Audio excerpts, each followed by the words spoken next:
Have you ever stood on a dock watching a massive cargo ship glide by and noticed something strange? Above the water, the ship might be painted black, blue, white, or even bright green.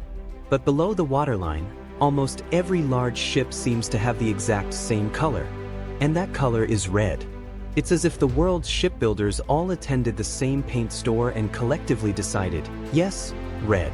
Let's not overthink this. But have you ever wondered why? Is red paint somehow waterproof? Does it make ships faster? Is it easier for fish to admire?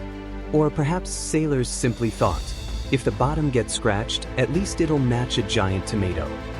As entertaining as those ideas are, the real reason is much more fascinating.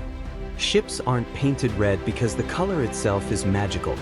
They're painted red because, for centuries, that color became closely associated with one of the greatest enemies every ship has ever faced, and that enemy isn't storms or pirates. It's tiny sea creatures. Welcome to Past in Plain Sight. Today, we're uncovering the surprising history behind why ships are painted red below the waterline.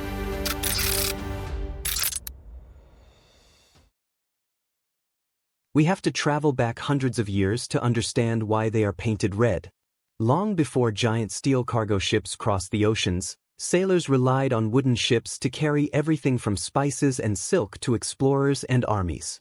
These vessels could survive violent storms, towering waves, and months at sea.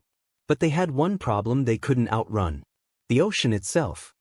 You see, the moment a ship entered the water, it became prime real estate for marine life. Barnacles, algae, seaweed, tiny shellfish, and mussels.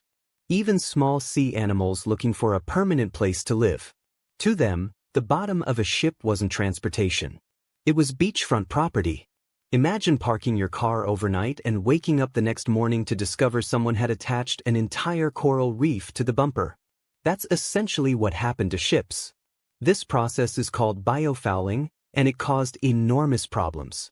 As more organisms attached themselves to the hull, the ship became rougher.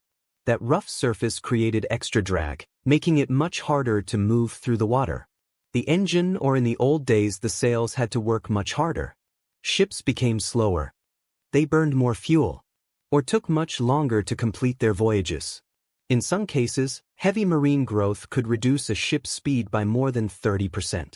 That's like buying a sports car and discovering it now accelerates like a sleepy turtle because someone glued hundreds of seashells to the wheels. Sailors desperately needed a solution. Early attempts were creative. Some ships were coated with tar, others with wax.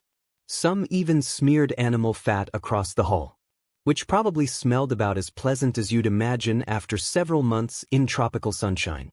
Then came one of history's more successful ideas. Shipbuilders began coating hulls with special paints containing copper compounds. Copper turned out to be remarkably effective at discouraging barnacles, algae, and many other marine organisms from settling on the ship. Over time, these copper-based coatings naturally developed a reddish-brown color. And that's where the famous red bottoms came from. Ironically, the red color itself wasn't doing the work. It simply became the visual trademark of the copper-rich paint protecting the hull. When you see a massive ship sailing into port, take another look beneath the waterline. That red section isn't there for decoration. It's the result of centuries of experimentation, clever chemistry, and one relentless battle against millions of tiny hitchhikers determined to turn every ship into an underwater apartment complex. And honestly, you have to admire the confidence of a barnacle. Imagine looking at a vessel weighing 200,000 tons and thinking, yes, this seems like a lovely place to settle down.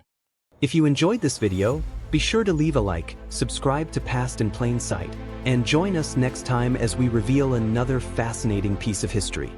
Thanks for watching, and we'll see you in the next one.